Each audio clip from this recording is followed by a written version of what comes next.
번째 주제로 인공지능과 스마트 건축에 대한 이야기를 나눠봤고요. 그거를 통해서 전문성을 좀 더 강화해야 된다라는 그런 확장하기 위해서 전문성을 강화해야 된다는 이야기들이 나왔고, 그렇다면은 건축의 전문가로서 전문성을 갖춰야 될 부분들이 법에 대한 이해도 있을 것 같고, 법에 대한 해석, 그리고 건축의 기준들에 대한 부분들에 대한 이야기들도 굉장히 많을 것 같습니다. 그리고 많은 분들이 아실 수도 있는데 김국환 소장님이 건축법규에 대한 링크들을 많이 정리해 주셔서 사실 저희도 많이 도움을 받으면서 찾아보고 있는데요. 사실 그런 작업을 왜 하게 되셨는지 한번 이야기를 좀 들어보고 싶습니다.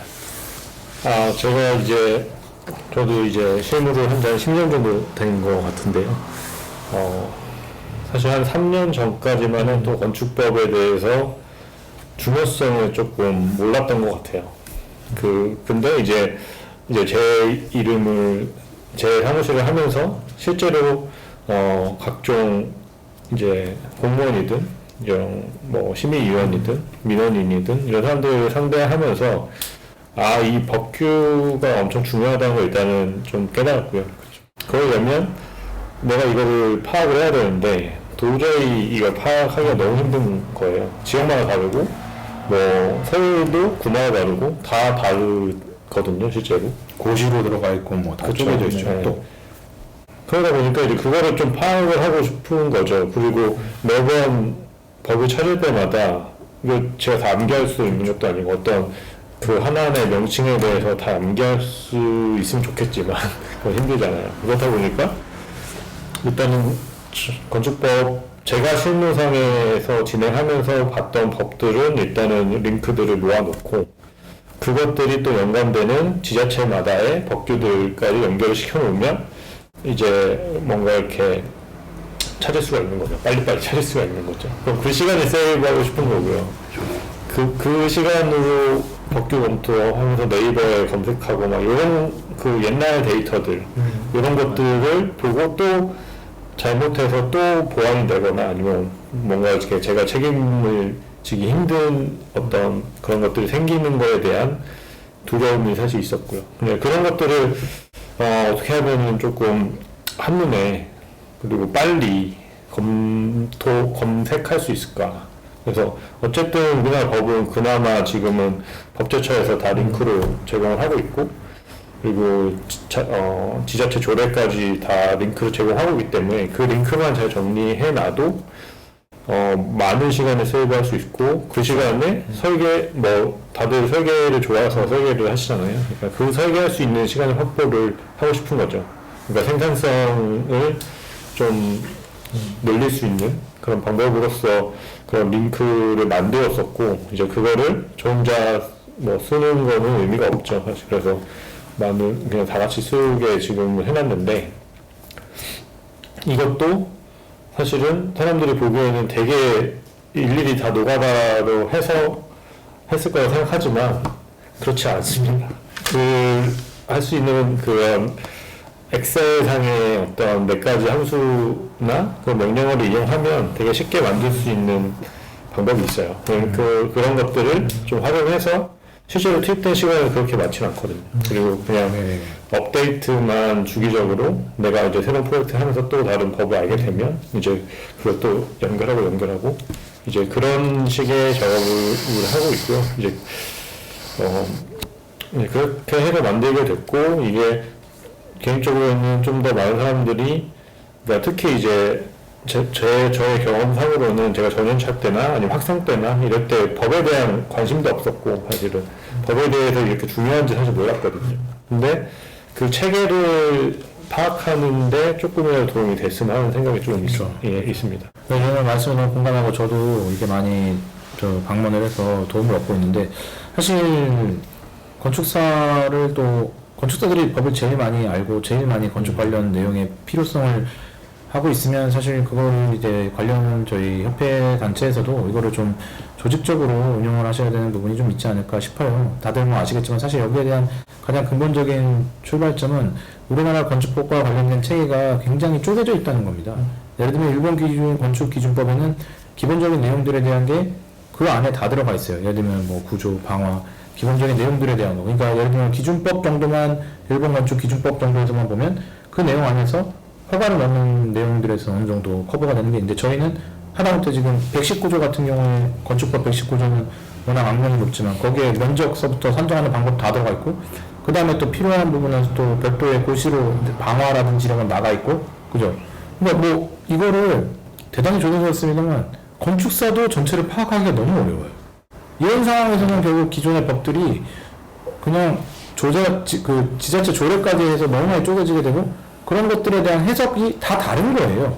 법이 통일이 안 돼 있으니까.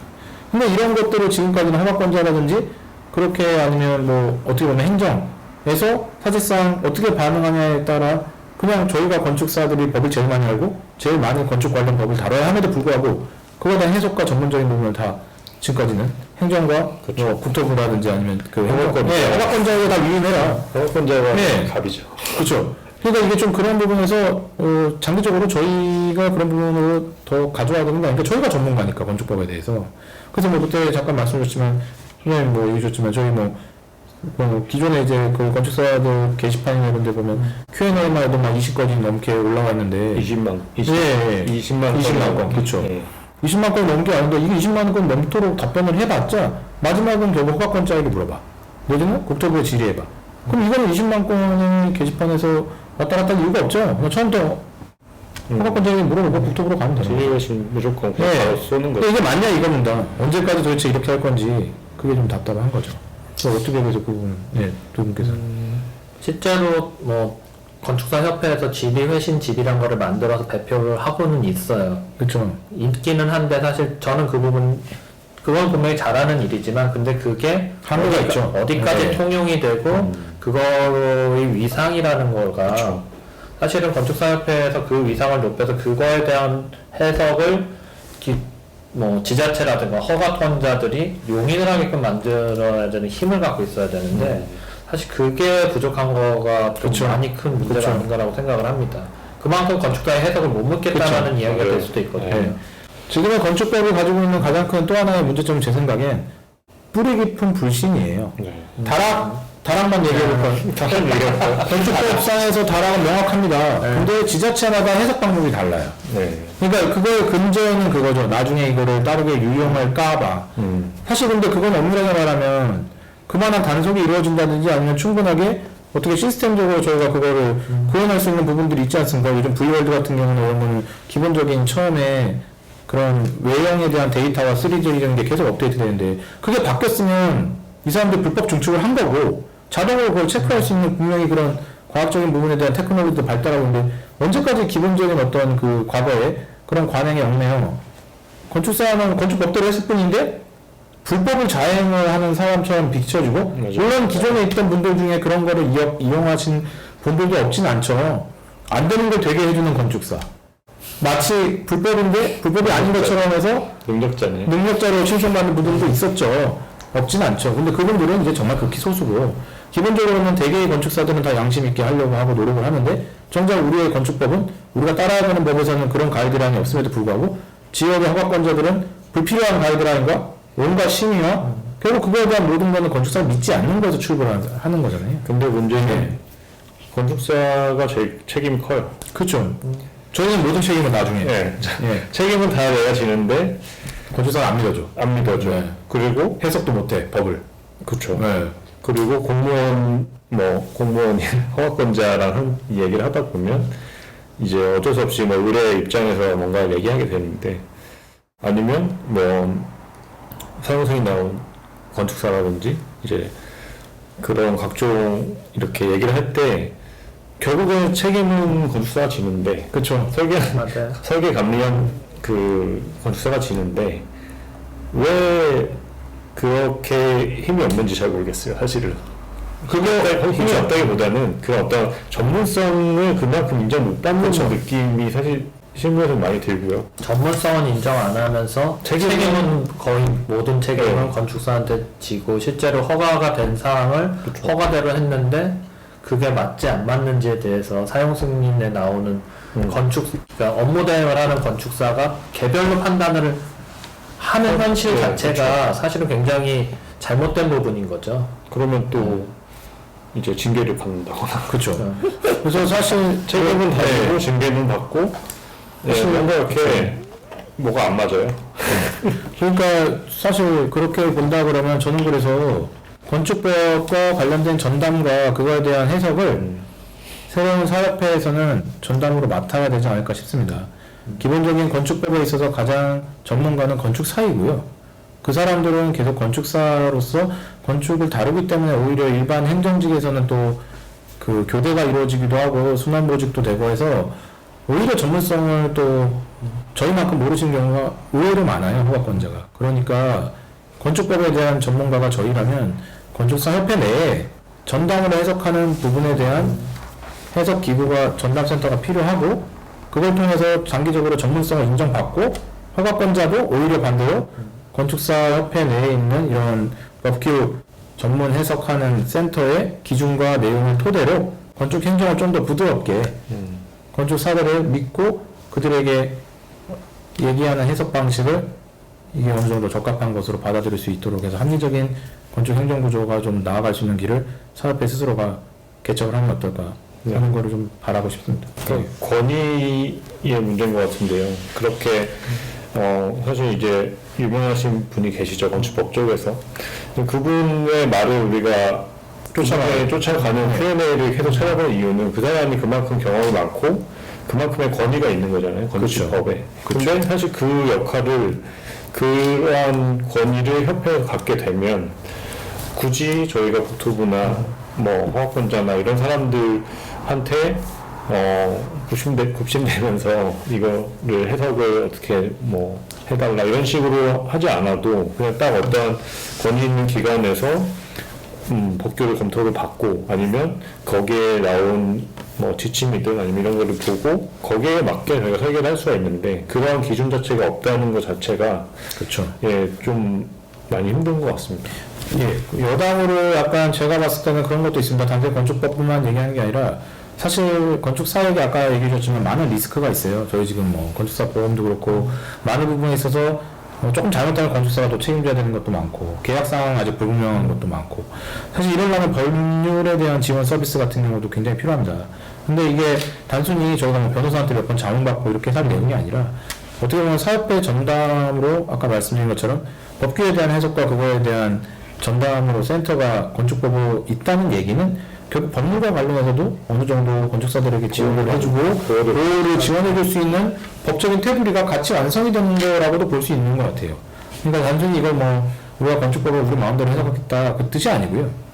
건축법을 좀 더 체계적으로 해석을 하고 그거에 대한 걸 좀 더 계속 업데이트할 수 있는 어떤 기본적인 그런 전문성을 키우면서도 그 안에서 건축사 스스로가 우리가 생각하는 법과 우리가 옳다고 보는 법의 테두리 안에서 전문성을 확보하게끔 계속 도와주는 좀 더 장기적인 저희를 위한 자구책이면서도 어떻게 보면 건축 행정과 선진화를 좀 더 이끌 수 있는 부분에 대한 법률적인 기관이 사협회 내부에 있어야 되지 않을까 그런 부분이 좀 생각이 듭니다. 네. 네, 제가 한 말씀 드리자면은 지금 전문성에 대한 이야기 굉장히 많이 좋은 말씀을 해주셨고요. 사실 그리고 처음에 김국관 소장님 얘기하셨을 때 생산성이라는 이야기에 대해서도 해주셨었거든요. 사실 생산성이랑 그쵸. 전문성은 사실 그쵸. 뛸래야 뛸 수 없는 부분일 것 같고 그렇다면은 사실은 이런 부분도 건축의 기준, 그러니까 어떻게 보면은 상세를 만든다라든가 다양한 저희가 지금 1인 기업이 1인 건축사 사무소의 숫자가 거의 숫자로만 따지면은 전체 건축사 사무소의 한 30% 정도가 될 거예요. 더 많을 거예요. 훨씬 많아요. 훨씬 많아요. 제가 왜냐면 매년 지금 매년 숫자가 1인 숫자가 많아서 업데이트에 안 잡히고 있긴 한데 많습니다. 예.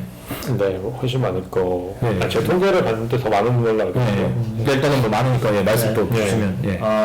저 같은 경우에 저희 공간을 제가 1인이었을 때도 그랬었고 다른 1인 건축사들이랑 공유를 해서 사용을 하고 있거든요. 근데 거기서 사실 제일 좋은 점은 서로의 데이터들을 공유하고 이거를 가지고 생산성을 높일 수가 분명히 그렇죠. 있어요. 디테일이 됐던 뭐 네, 네. 예, 기본 여러 가지 생산성을 높이는 방식들이 있을 수도 있을 것 같은데 사실은 이런 전문성과 생산성을 높이기 위해서 협회가 해야 될 일이 분명히 있을 거라고 생각을 합니다.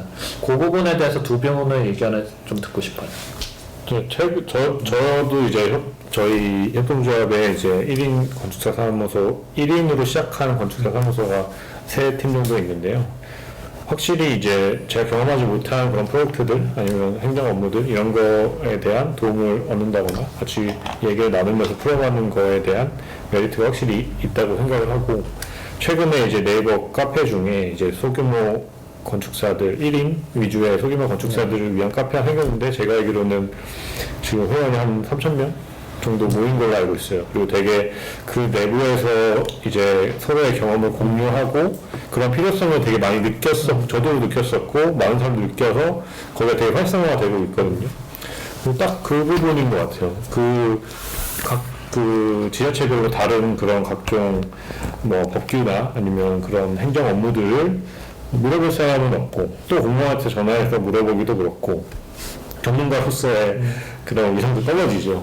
할 때마다 공무원한테 물어봐서 어떻게 해야 되는지 알아야 되고 막 이런 게 아니라 그냥 그거를 총괄할 수 있는 어떤 조직이 있거나 아니면은 지금 뭐 그런 카페에서도 역할을 어느 정도 하고 있다고 보고요. 되게 좋다고 생각을 하거든요. 그래서 그렇게 자연스럽게 생겨난 것들 중에서도 그 안에서도 또 논란이 있잖아요. 이게 맞는지 네, 저게 맞는지 그렇죠. 이런 것들을 정리해 줄 수 있는 하나의 기구 뭐 협회 이런 것들이 그렇죠. 필요하다고 생각을 합니다. 그러니까 지금 뭐 단적으로 얘기하면 저희가 그런 게 있습니다. 아까 말씀하신 1인 건축사 사무소, 사실 뭐 저도 어떻게 보면 해당되고, 그런 건축사 사무들이 보통 맡는 일은 처음에 소규모 건축물인 경우가 많죠. 근데 소규모 건축물은 너무 잘 아시지만 우리나라의 건축법과 모든 기본적인 어떤 뭐 하다못해 건설도 마찬가지입니다. 종합건설 면허의 체계도 그렇고 모든 건축법에서의 어떤 기준은 소규모 건축물을 염두하고 있지 않아요. 감리나 하더라도 그렇죠. 다들 아시지만 감리 체크리스트 몇백 페이지인데 거기에 보면 풍동 뭐 실험을 해라 뭐 이런 얘기도 있어요. 그거는 롯데타워에 맞는 거고, 단독주택을 짓는 건 맞지도 않은데 체크리스트를 동일하게 써야 되는 거죠. 시방에서도 마찬가지죠. 맞아요. 저희가 단독주택용 시방서 보신 적 있나요? 없습니다. 다 그냥 하나로 통일돼 있지 않습니까? 그래서 말씀드리는 이유는 간단합니다. 소규모 건축물이라는데 아까 얘기하셨던 특히 그런 부분들은 오히려 그런 부분들이 더 취약하고 개개의 건축사가 그냥 흔히 맨땅에 헤딩하는 것처럼 접근해야 되는 게 많음에도 불구하고 사협회라든지 아니면 기본적인 건축사들이 모여있는 조직에서는 그거에 대한 어떠한 상세 아니면 기준 아니면 하다못해 어떤 사실 근데 거기서 거기인 내용들이 반복이 되는 거다 보니까 이거는 공통된 기준만 제공을 해도 훨씬 나아지죠. 근데 그런 게 사실 사협회에서 건축사를 대변하는 조직에서 마련해주면 더 좋지 않을까 싶어요. 지금도 사실 없진 않죠. 저희가 패시브협회나 이런 데서 많은 자료도 그런 부분을 얻기도 하고, 반대로 뭐 소규모 건축물 같은 경우에는 패시브협회에서 관련해가지고 저희 디테일 상세랑 해서 내준 것도 있고 해서 너무나 감사드립니다만, 사실 패시브협회는 그런 게 협회원이 아니어도 누구나 들어가서 볼 수 있게 공개가 되기도 하고요. 근데 사실 원래는 이런 부분들은 다 사협회가 건축사를 대변하는 조직에서 건축사를 위한 편의로, 그리고 모두를 위한 어떤 기본적인 공통적인 기준과 가이드라인으로서 지속적으로 업데이트라고 만들어야 되는 거죠. 그게 어떤 개별 협회나 이런 데 의존할 내용은 아닙니다. 그런 부분이 좀 아쉽고 새로운 협회에서 이런 부분을 좀 봐주면 어떨까 생각이 있습니다. 네. 지금까지 법규와 건축의 기준들, 그리고 전문성과 생산성을 높이는 부분들에서 많은 이야기를 나눴었는데요. 그렇다면 마지막으로 정리를 하는 내용에서 한번 두 소장님께서 새로운 사협회 또는 건축사협회라는 어떤 조직 또는 어떤 내용이 필요하다라는 것을 간단하게 한 말씀씩 부탁드리겠습니다. 네, 지금도 사실 사협회나 아니면 그 매달 업데이트되는 내용들에 대한 이제 그 인폼이 날라오죠. 그래서 충분히 뭐 그건 감사한 일이고요, 당연히. 뭐 저희가 일일이 업데이트 되는지 확인할 수는 없으니까. 그럼 메일링 서비스라든지 아니면 팩스로 오는 건 중요한 내용인데, 중요한 건 그 내용을 받아도 결국 개별 건축사들이 모두 관련 링크를 따로 찾아가지고 봐야 되는 건 되게 불편한 일인 것 같아요. 그런 게 다 모여있는 서비스 같은 게 사실 지금 필요하고, 그런 면에서 봤을 때 지금 이 한국 건축 규정이라든지 뭐 이런 부분들이 있지만 여전히 보는데 좀 어려움이 있고, 현재까지 대한민국에서 나와 있는 것 중에 그게 다 잘 모여져 있는 곳이 김국환 소장님이 개별적으로 만든 사이트다 보니까 많은 분들이 하루에도 수백 명씩, 수영은 아닌데 한 100명 수천 명인가요? 네. 일단은 방문하고 있죠. 아까 말씀 못 드린 상황이 있는데 이제 그 사이트를 그 제 예, 김익환 건축사무소 검색을 하시고 들어가서 보시면 건축법규 링크라는 그 페이지가 있는데 거기에 보시면 법규들이 좀 정리가 되어 있습니다. 그래서 최신 법규를 이제 볼 수 있게 링크를 걸어놨고요. 모든 법규 관련 모든 법규가 있습니다. 아니 아직 모두는 아닌 것 같고요. 한 법규. 예, 거기 보시면 이제 광고가 있습니다. 광고를 클릭해 주시면 이제 여러분들의 돈이 들어오는 게 아니고요. 구글에서 이제 입금해 주는 시스템이기 때문에 활용하실 때 한 번씩 클릭 좀 부탁드리겠습니다. 네. 장기적으로 저희 새로운 건축사업회에서는 김광 소장님을 영입을 해서 이 서비스를 체계적으로 제공해 주는 것도 하나 방법이겠네요. 근데 해외에서는 네네. 그런 사이트가 그런 서비스가 있어요. 그렇죠. 네. 그런 서비스가 어떤 게 있냐면 미국 같은 경우는 이제 주마다 거기도 다르죠, 코드가. 코드도 다르고 네. 좀 그 법규에 대한 그 전문가가 있죠. 아예 네, 회사도 전문가 따로 체크가 있어서 네. 그 코드만 별도로 최신 법규들 아니면 최신 기준들 그리고 연도별로 뭐 기준들 이런 것들을 서비스해 주는 게 있습니다. 그렇죠. 건축사 중에 있죠. 건축사도 있고 그런 걸 체크해주는 최신 정보를 주는 사이트가 있어요. 그렇군요. 사실 그 서비스를 만들어 볼까도 생각하고 있는데 네네. 일단은 지금 공유하는 거기서도 웬만큼 이게 최신 거를 볼 수가 있기 때문에 많이 활용해 주셨으면 좋겠습니다. 네, 건축법규를 전담으로 해석을 하고 지금처럼 그 내용에 대한 거를 건축사들에게 제공할 수 있는 부분들이 네. 생기면 훨씬 더 건축사들의 어떤 업무와 생산성 향상에 네. 도움이 될 것 같습니다. 시간 절약에 확실히 도움이 될 것 같습니다. 네, 두 분 말씀 감사합니다. 감사합니다.